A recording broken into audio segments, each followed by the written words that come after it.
excited about the team, so that's going to be good. And, the guys are going to be juiced up anytime it's a night game. It takes you back to high school. It's going to be a good feeling, and night games here are special for a reason. And hopefully this Saturday will be just another example of that. About Towson, I know that you guys don't really need to be told this, but don't take a team lightly just because it's an FCS opponent. What have you seen from them, and how confident are you that you guys are going to approach this just like any other game? We are. I mean, we've just, the past 2 weeks, I've had all the wide receivers in there with me watching film when I'm watching it, and they were there today again. So they have that mindset, a business-like mindset.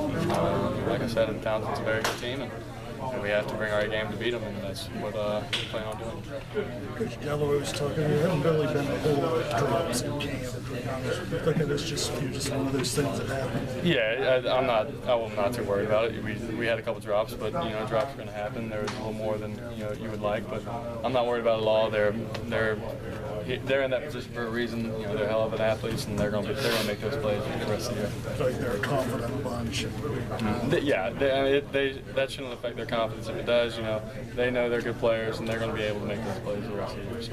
You see a guy like Elijah. We went to him twice in the game. The one just glanced right off his hands. Talking 100% my fault. Well, Jaywan said that still he took it hard because of the opportunity that was there. But how much has he become a reliable receiver for you coming out of the back? Yeah, I mean, if I throw a semi-decent ball, he catches it. That was 100% my fault. No reflection of him. He actually has great ball skills for how big he is, and he's going to be a player here for years to come. Hopefully, one that West Virginia fans will embrace. You were a guy who got to watch Omer Schmidt as a fan. Do you see the comparisons that some of them throw? They're very similar, and you want to make those comparisons. I told him, I said, you get a touchdown, you're going to be able to open up a bar in town and live the rest of your life. And he laughed at that. He's a good kid. He's a great kid. A good friend of mine. And that's why I took it so personal, because he is a good friend of mine, and I wanted him to get that touchdown for it to be a special moment. I took it harder than him, I think. So. You want what's best for the team regardless of who the player is, but a guy who's from the state of West Virginia, you find yourself rooting for a guy like that a little bit more just because of what it may mean to them? I mean, you want everyone to do good regardless, but since him being here, we have a lot in common.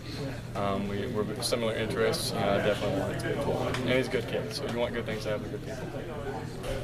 Talk a little bit about your offensive line play in the face of one of the best defensive lines in Alabama last week. Phenomenal. Everyone across the board.